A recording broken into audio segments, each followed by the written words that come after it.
Hey there guys, I'm SonicGhost and welcome back to some more Let's Play Super Mario Galaxy 2. Last time we continued to explore World 4 to have to go back to Worlds 3 and 2 really quick. There's some detour things we need to take care of here in Boulder Bowl and also back in Bowser Jr.'s fleet here in World 3. But now with all that done, let's make our way back to World 4 and finish this place up once and for all. So let's go back to Chopworks Galaxy here and get the remainder started we need to get in this galaxy in particular. So let's go ahead and spring into the Chopworks. This level here introduces a returning power-up from Mario Galaxy, and it's the least favorite power-up in the game in general. So this power here, a lot of people aren't really that big of a fan of, myself included. So let's go ahead and grab it and talk about why I'm not too big of a fan of this thing. This here is Spring Mario. You press the A button at the right time to bounce on higher. Boing! And also, if you launch up into it, apparently you get massive speed, which is weird to see. But the reason why I'm not really too big of a fan of Spring Mario is his control. He's not as controllable as some of the other powers in the Galaxy series in general. And that's the big reason why I'm not a fan of using him. In fact, right here, you can go ahead and use this spring, which will make your life a lot easier, but you don't really need to use it, so I'm going to avoid it. We can easily wall jump over this stuff, so that's what I'm going to choose to do. Oh, that was a combo if I've ever seen one in my life. So let's just jump up here for another chomp spawns. This one's not that big of a deal because there's little small chomps here. Oh yeah, now I get it. I get the pain in my face. The other guy down below does say the same thing as the one in the first mission, so that's why I didn't bother talking to him. And dang, man, these gear modes just love to take pain. It's ridiculous. But this segment here in particular is when you're going to get the most use out of the spring power. So you pretty much need this to traverse up to this area. Although it's very familiar though. This is actually a similar platforming structure they actually used back in World 1. So this isn't really that different, and in fact it's one of those cases where they kind of copy and paste the same level design, but now this is one of the missions that you can get without talking to a Hungry Luma. So that makes it different. Then there's a spring. Totally different. Even though I'm not too big of a fan of the spring power because it doesn't give you as good of control as some of the other powers in the game in general, I don't really have as big of a problem with it as other people do. While it's not as controllable as other powers like the Bee Suit, for example, I never really had too big of a problem controlling Spring Mario. I never had an issue where my jumps became unresponsive and I jump off an edge. I've been able to easily control Spring Mario to a point where I could tolerate the power. That's probably the best way to describe it.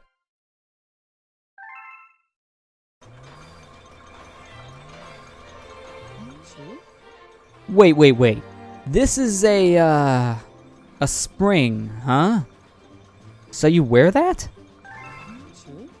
Does it make a big boing sound when you poke it? Haha. You see, it's funny because springs. Also, it's really, what the heck? Okay, did Mario just do a backwards long jump? Man, we're getting Super Mario 64 in here now. We're gonna be doing some backward long jumps. If we're not careful, we can go ahead and clip into the final level. Or into a previous level if we're not careful with our long jump timings. That was always one of the more hilarious things to see in a Mario speedrun. Watching someone go up the endless staircase using the backwards long jumps, only to clip through the floor and then go back into a previous painting by mistake. It's always hilarious to watch people do that. Always hug the right side if you're going to be doing a backwards long jump, not the left. Left side gives you painting. But I want to head back in the Chopworks here really quick, because we have ourselves a Cosmic Clones challenge to take on, so it's the same mission as the Golden Chomp from before, it's just now we gotta deal with the clones, that's all. But I want to go back and talk about something really quick. The comment that Lubba made about like the boing thing in general, it's kind of funny because in a sense he almost predicts the catchphrase that a later Nintendo game character will use, Spring Man. So, ARM was released in 2017, and that's the catchphrase of one of the characters in the game. It's actually kind of funny to see Lubba say boing in the same way that Spring Man can. So it's almost foreshadowing to a character 7 years in the making. This game came out in 2010, ARMS came out in 2017. There you go, it all came full circle. Nintendo definitely knows how to reference things before they're made.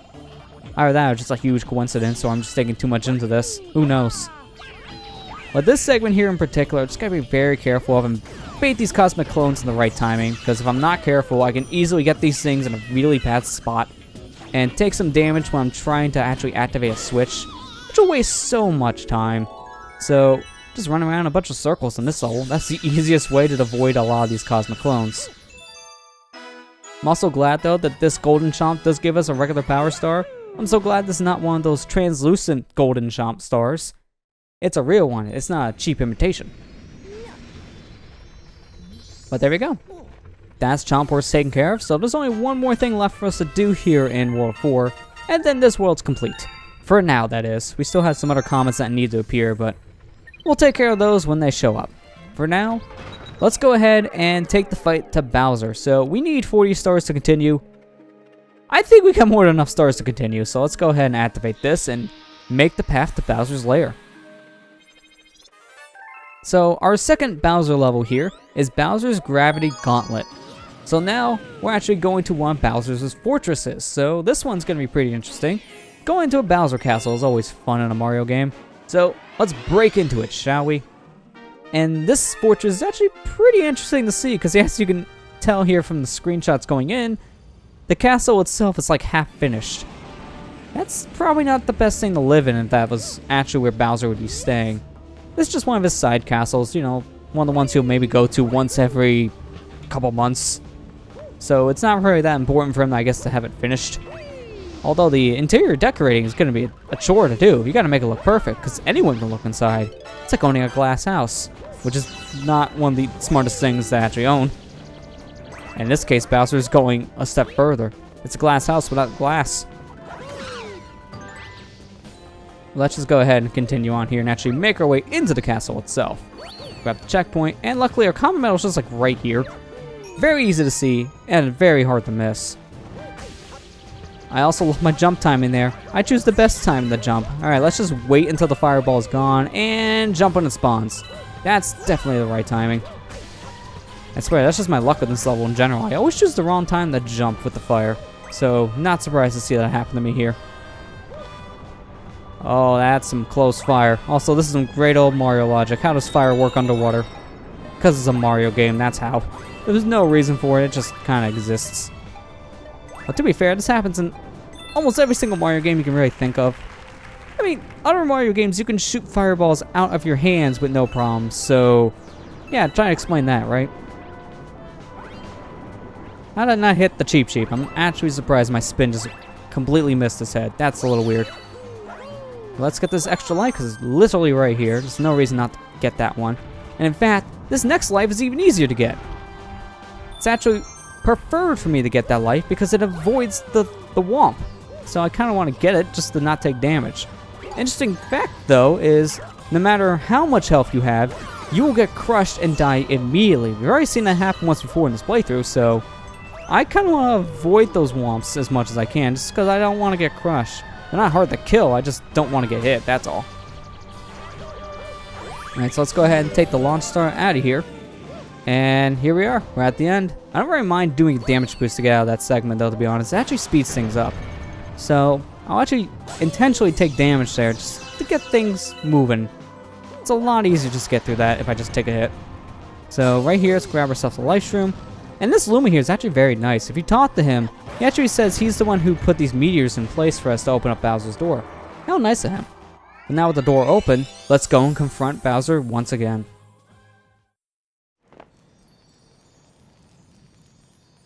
Huh. No one's home. That's a little weird.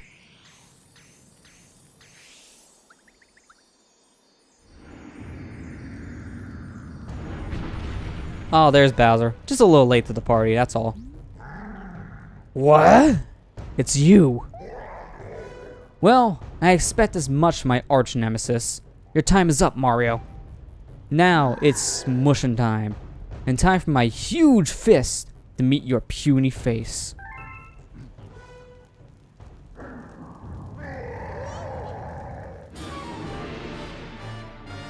Round 2 against Bowser is very similar to the first fight. The big difference in this fight in particular is he's gonna wait a bit to throw the meteorites at you, so there's a lot more dodging involved in this fight compared to the first time, but it doesn't take too long for him to get the idea of throwing meteors back at you, which he should just never do. These meteors are the reason why we can hurt him in the first place. If he didn't shoot these things down from the sky, we would not have any way to hurt him at all at this point. So, Bowser, you kind of learned from your last battle, but not by much. You only learned to just delay the inevitable.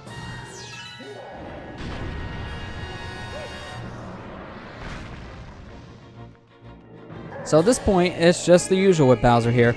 You just want to constantly move around. If you stay still for too long, it'll definitely make the fight a lot harder, because at that point, you're just making yourself an easy target.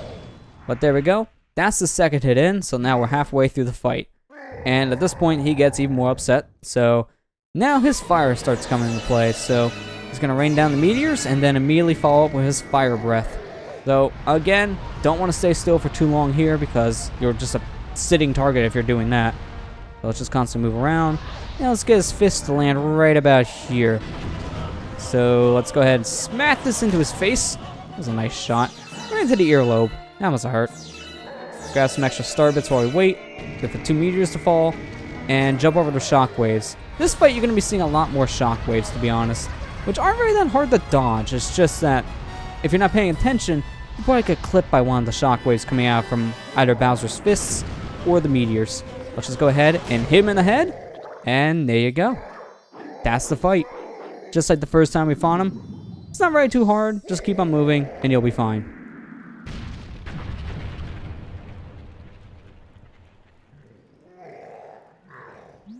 What? How? Whatever. My master plan is far too long now, Mario. You can't stop me.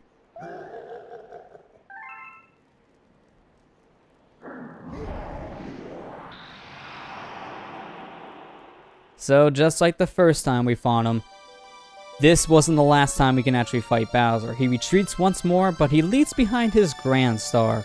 So, at least we can go ahead and chase after him. Let's go ahead and grab ourselves the Grand Star. As soon as I miss my jump. Wow, how anticlimactic, Mario.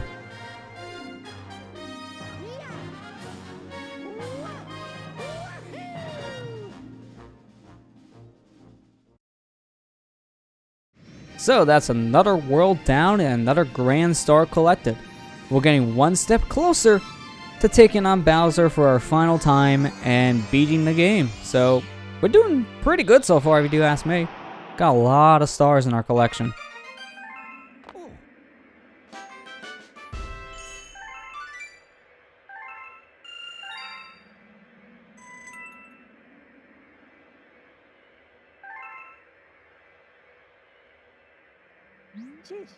Great work there, pal.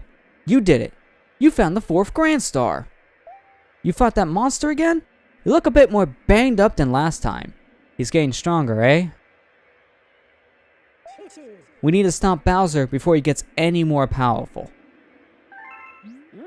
Alright then, let's hit it. On the double, Captain.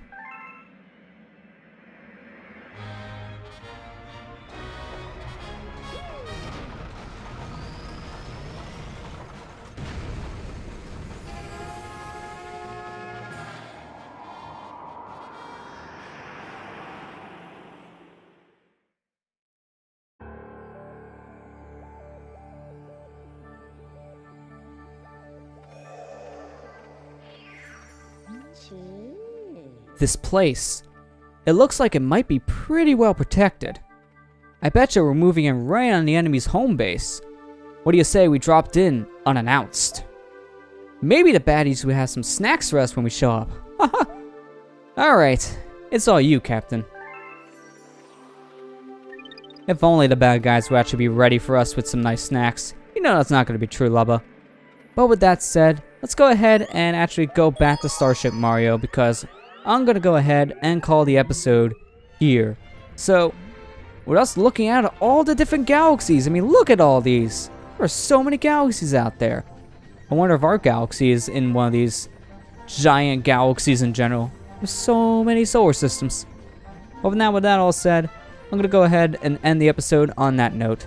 Next time on Let's Play Super Mario Galaxy 2, we'll start exploring World 5. I'll see you guys next time.